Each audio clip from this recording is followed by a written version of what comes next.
All right, guys, welcome to Strong Principles. Thanks for tuning in. I'm Zach Bragg. And I'm Rob Delacruz. I'm Larry Medina.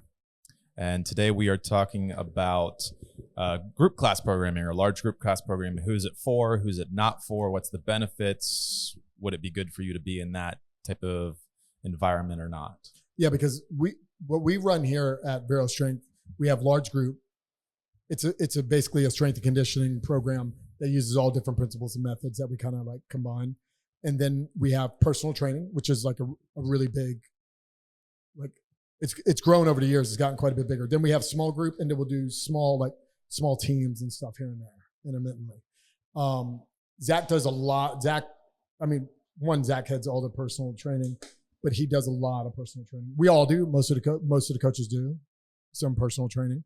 But the thing is we wanted to have basically at least a 2-prong approach. Because what we were seeing is at one point in time, we were all large group. And what I mean large group is it could be anywhere from 10 up to like 24 is the biggest. That's what I mean by large group on there as far as a class. We have had them get bigger, but the average is like the biggest it gets is like 24 is what we handle.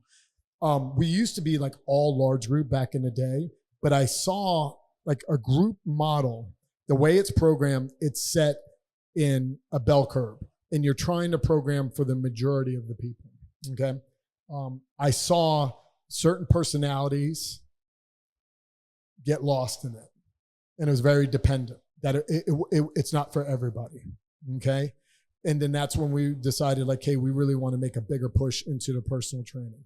When you say, and this was years ago. Yeah. When you say personalities get lost, you mean that like they would just leave or like they would kind of like become like vocal about like, hey, this isn't really working out for me. Yeah. And so it like all of it, we could kind of see. So what you see in a large group model is the programming is set at a certain spot as far as like people's abilities. You can regress or progress or whatever you need to do. So what we saw with people when they come in is they're not at a certain level. So then they can kind of get lost. Coaches are there to help, but it's not designed for them personally. And so what we tend to see what was happening here and there, and it still does, we'll quickly be like, hey, we do not think this group. One, you want to be in a certain spot as far as like your abilities, but it's not just your abilities, it's understanding the abilities that you're at and how to deal with things when you run into them that you're not able to do. We really try to teach that if you're doing a squat, let's say it's a back squat, and that movement doesn't work well for someone. We try to go and empower them to understand like, okay, most people are doing this back squat, but these 3 people throughout this class need to do a different version of the squat. Don't get upset that these people can do it. Could be like you have a former injury, your anatomy set up not right for it. There could be multiple different things that are going on why this movement doesn't work for you. But you're still doing a squat pattern. And that's why we're not married to exercises, and we tell people not to be married to exercises. But we try to empower you to know what to do ahead of time. So you're not so reliant on us and you're not lost. We tend to see people that judge themselves against other people They not do well. Yeah. Not do well. They get upset when other people can do things and they feel like they should, but they don't realize those people started at a certain place. Those people should be a little more in personal training where we can design the actual workout for them. What's the saying? Comparison is a thief of joy. Correct. Yeah. We see it all the time. So I'll give you a statistic. 100% of the people that have cried because of something they couldn't do never stayed. Yeah. Yeah. And I get that too, right? Because I say it to people all the time. No, if you walk into a gym, somebody's making fun of you, that's that guy's problem, right? Yeah. And nobody's making fun of you. Nobody's looking at you. Nobody's really looking at you because they're worried about what they're doing. That's another thing is that you have to, and so maybe people are nervous about coming into the gym. And so that's another thing is like you might think that people are looking at you for doing something different or not doing as much weight. You might not suit well in a group class. And so the way we have it set, you have to be very intuitive as a coach to realize, and then also to not only be able to realize, but then be able to communicate that in a way that they're going to understand and not feel like, well, then, I'm being left out of the group class, you know, and they might need personal training or maybe just personalized programming or whatever it is. So the way we set it up, we've talked about it before, but we do an assessment with them, and then we have everybody go through a fundamental, which could be a number of sessions, or it could be just one session or 2 sessions. And in that period of fundamentals, when you're taking them through those one-on-one sessions, you're going to get a lot of knowledge about not only the way that person is physically and the way they move, which should be a good indicator of whether they can go into classes or not, but also their personality. Maybe they just won't suit well in a class. You know, maybe in that class atmosphere, they're not going to progress the most. They're going to compare themselves a lot. And then you have to be very intuitive as a coach to be able to communicate that, hey, like, you will get the most out of personal training or the most out of personalized programming. The classes are just not going to suit you very well. And yes, they will just leave. I know you asked that question. They get into a group class and it's not suiting them. Oftentimes it's better if you can get that ahead of time rather than just putting them into the class and then having them go through that. You might lose that client because then it's like, all right, group class doesn't work for me. The whole gym doesn't work for me. But it's not that case. You could have them do personals, and then sometimes it's harder to get them to commit to going to personals after that, or explaining to them that, hey, the group class isn't working. So if you can get to them ahead of time, it's far better. Because Larry, I'm going to jump in. So Zach communicated that 100%. Like I said, when you're doing a group class, it's a bell curve. So not 100% of the people are going to be able to do all the programming. It is what it is. So you need to know that. You're trying to get the majority of the audience, okay? If you got a program that everybody can do, then that's probably not a very good program. Right. And what I was going to piggyback on was, you know, you mentioned like losing the client. It's more than that too, though, right? Because like in all seriousness, like the way I look at this is like, I'm an individual. I walk into a place, I don't know what the hell I'm doing. The hardest part is walking in. Yeah. Correct. Right. And so for me, what basically you don't want to do, right, besides just like losing the client, even for the You're individual, losing a client to fitness, to fitness, not just the gym. Yeah, Yes. exactly. And so Turned off to as 100%, right? And so as the individual, I hope that, you know, somebody listens to this and you just walk in and, you know, that's the hardest part, is walking in. But then like, once you're in, don't get discouraged, right? Because like you're walking in for a reason. You're walking in because you want to better yourself. You want to do something that's good for yourself. And so in reality, what you should do is just stick with it. Yeah. Don't compare yourself to anyone except for yourself. Am I better off tomorrow than I am today? That's the only thing you should really worry about. And you're 100% right. And we're here to help. We want to help. Now, from what we've seen, it has less to do with their ability, which you think it would, and more to do with their personality.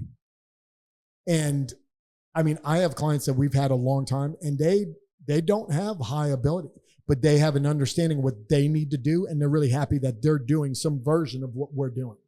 And then you get another individual that's upset that they can't do exactly what most people are doing. And so then when you see that, instead of being encouraged, what the group class does a lot of times is encourage people, because everyone's like kind of together, and it's like they get discouraged a lot of times. And I've seen that group class. Now, sometimes we get people and we're trying, and these guys are really intuitive, and all of us are like, knowing like, man, I'm not sure this group class is great for them. And you try to like gently like keep them, like, it has nothing to do with the money. It's like, we think this is a better fit doing one-on-ones for a little while until you get more comfortable. What we run into a lot of times, it is a cost. And sometimes they see that group class and it's like, oh, this is a lot cheaper, which I understand it is. But no matter what, if I'm setting you up not for success, then I'm not going to do it. Yeah. I'd rather not make any money at all. Yeah. Our goal is to create the safest, most comfortable, and best environment for you to be able to progress. And oftentimes that's why you see people who come into a gym and they're scared to come into a gym because they maybe had a bad experience before. And there's no like personality mold, I don't think. So like, it's not like, oh, you're introverted, you need to be in personal training. You're extroverted, you can be in group classes. There's no mold with that. It just depends on the person, depends on their past experiences, and depends on what they want out of training too. But with everybody, we want them, if you're set up in an atmosphere where you're comfortable, you know you're safe, you know you're going to progress, and you're seeing progression over time, maybe that'll change where all of a sudden now you're good enough. You could go into group classes, or not good enough, but now you are comfortable enough to where you could go into group classes. or any gym for that matter. So it's mainly about not turning them off to fitness. So you brought up a good point there, is that you got to be in a good environment to be able to want to continue to train. Yeah, get your foundations in. Yeah. Be comfortable. That's really what it's all about. Just being comfortable. And then being like, when Rob's squatting 500 pounds, I'll be like, damn, that's good for you. You know, like, and I don't squat 500. But yes. but you see what I'm saying? Like, yeah. like, you know, like yeah. You're benching X. Like, don't compare yourself to that person. Just be happy for that person. Yeah. And that's something you can strive for later. So we really work really hard with the group class, is trying to get people to be independent, even though the coaches are there. But the more independent, like the more you know how to take care of yourself, I see the more effective programs are with people. And a lot of times is they get to a place where they almost know as much as a coach. So now you really can take control of your fitness. And then we come in, we provide the workout, we help the coach, and we come in, but you know, like, oh, this is not a great movement for this. It's something feels weird. Or maybe I jumped off a boat, now my back's bothering me. I'm going to do this version. Perfect. Let's do it. You're still doing a squat or a hinge or whatever. Yeah. And the one thing I can tell you, like, about a place like VeroStrength, right, is that you have a good community. Yeah.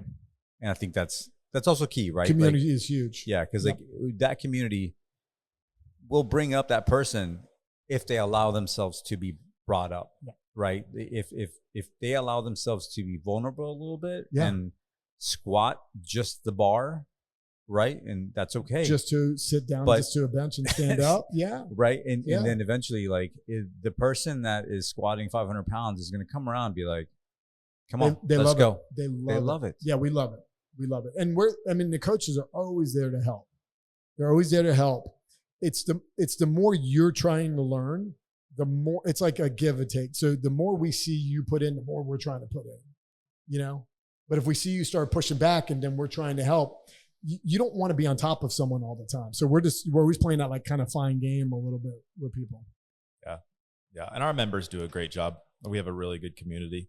But again, it's like one of those things where, you know, maybe somebody hops into the right class and they really connect with a couple of those members in that class, and it seems like the group class is good for them, but then they jump in another class and again, you got different personalities, different people in that class, and they feel like they're an outcast, and it's like, I don't belong to be in this class. And that's why you have different times and people come to different times, because they fall into that community. But some people, it's just, you know what, personal training is better for them, and personalized programming is better for them. You're going to see more results that way. You're going to enjoy your time in the gym more. So you need to go that route. Yeah. And you want to remember with personal training, and I mean, we all do them both, and I love them both, actually. I mean, I love our group class, but I love personal training too, is it's very individualized.